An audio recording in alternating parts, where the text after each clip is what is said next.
दिल्ली मदरसे के अंदर हुई बच्ची की मौत को लेकर एक्शन तो हिरासत में लिए गए 3 नाबालिग, आगे की कार्रवाई में जुटी पुलिस की टीम। पुणे में पानी के बीच में फंसी गए वाहन, सड़क पर भरा कई फीट तक पानी, बांध से पानी छोड़े जाने के बाद में बनी जलभराव की समस्या।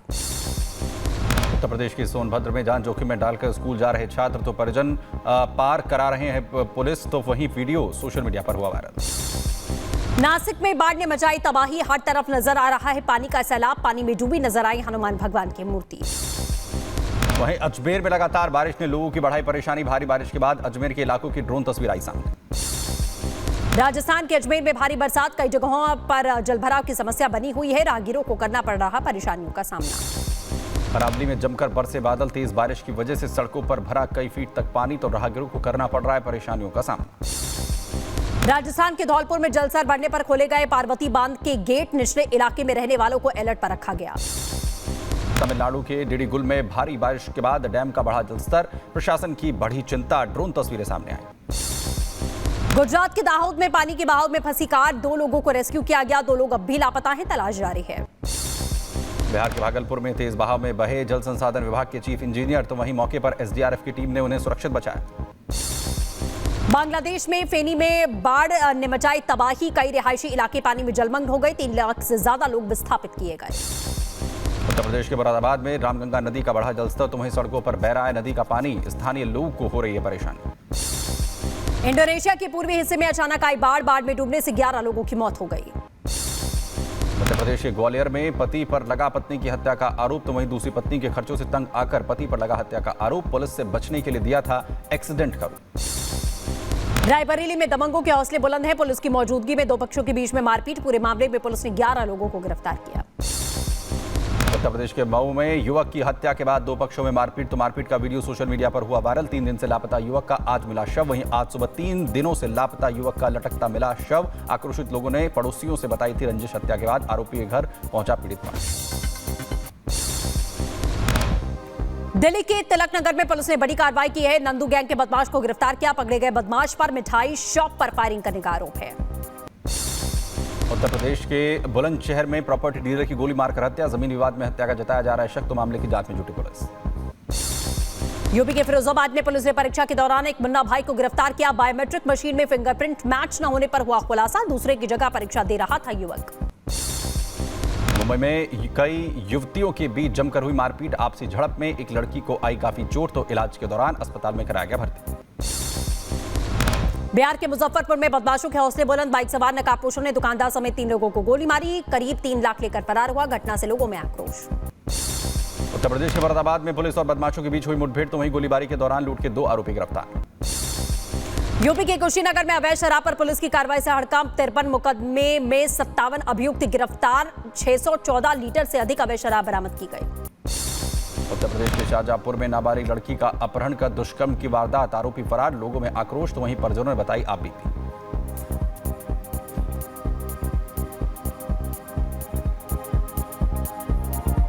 स्कीम थी 2004 में,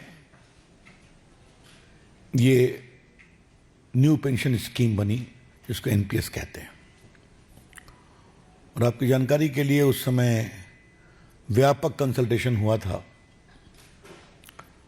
मुझे याद है मैं अटल जी की सरकार में मंत्री भी था, तो कांग्रेस पार्टी इन सबों ने इसका समर्थन किया था। और एनपीएस को कई कांग्रेस के सरकारों ने भी समर्थन किया था, बाद में विरोध किया, ठीक है। हमारे प्रधानमंत्री जी मांगों को सुनते हैं, समझते हैं और संवेदनशील रहते हैं। जब कर्मचारियों के अखिल भारतीय संगठन ने, जिसको confederation of central government employees कहते हैं, उन्होंने भी मांग की, तो पिछले साल ही तत्कालीन वित्त सचिव और अभी 30 से होने वाले कैबिनेट सेक्रेटरी सोमनाथन जी की अध्यक्षता में कमेटी बनी थी। उस कमेटी की रिपोर्ट को कल कैबिनेट में स्वीकार किया गया। कल सरकार की ब्रीफिंग में उसको बताया गया है, तो मैं विस्तार से रिपीट नहीं करूंगा, सिर्फ कुछ छोटे बिंदुओं को बताऊंगा। नंबर 1, भारत सरकार के लगभग 23% कर्मचारियों को 50% एश्योर्ड पेंशन तय हो गया। 50% एश्योर्ड पेंशन का मतलब क्या हुआ? आपके रिटायरमेंट के साल के 12 महीने का जो एवरेज होगा उसका 50% मिलेगा आपको।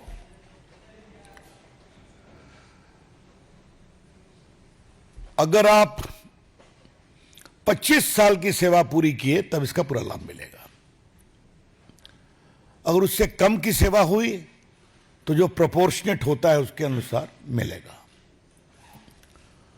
अगर आपने 10 साल तक सेवा की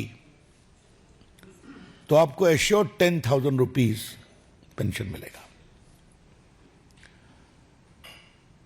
तो लास्ट पे ड्रॉन का 50% आपका एश्योर्ड पेंशन है, निश्चित पेंशन की राशि है।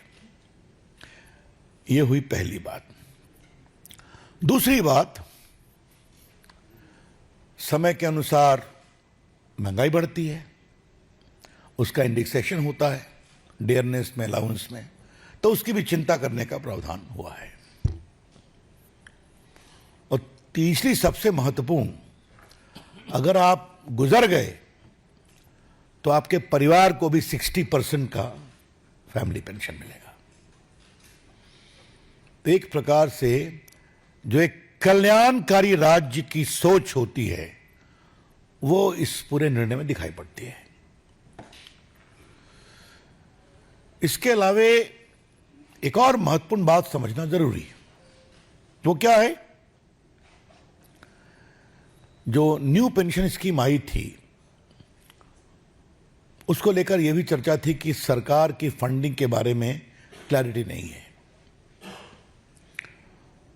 क्योंकि जिस कमेटी ने उसका रिकमेंड किया था उसने कुछ अनूठे प्रयोग भी किए थे, देश हित के प्रयोग थे। सरकार ने कहा है ये पूरा फंडिंग भारत सरकार करेगी।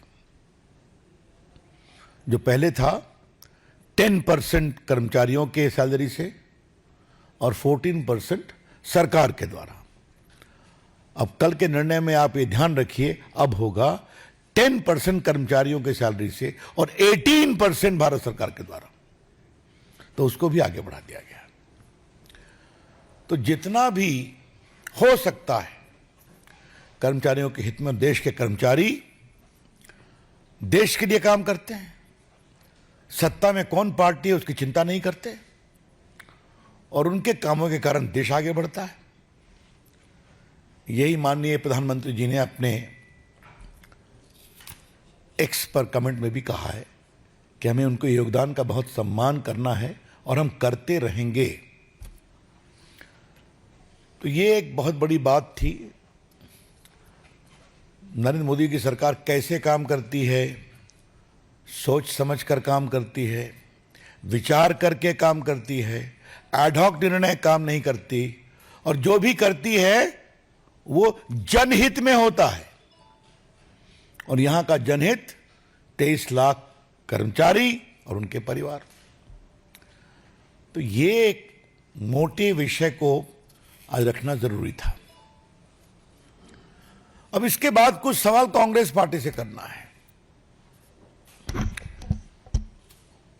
ये घोषणा वाली पार्टी कांग्रेस पार्टी सिर्फ घोषणा ही करेगी, घोषणा के अमल में लाने का भी कभी काम करेगी। आज भारतीय जनता पार्टी के राष्ट्रीय मंच से एक हम सवाल करना चाहते हैं। कांग्रेस पार्टी ने पिछले 2 साल से ओल्ड पेंशन स्कीम को एक बहुत बड़ा तूफान बनाया था भारत की राजनीति में। याद करिए आप, सो मच सो कि राहुल गांधी प्रियंका जी हो गई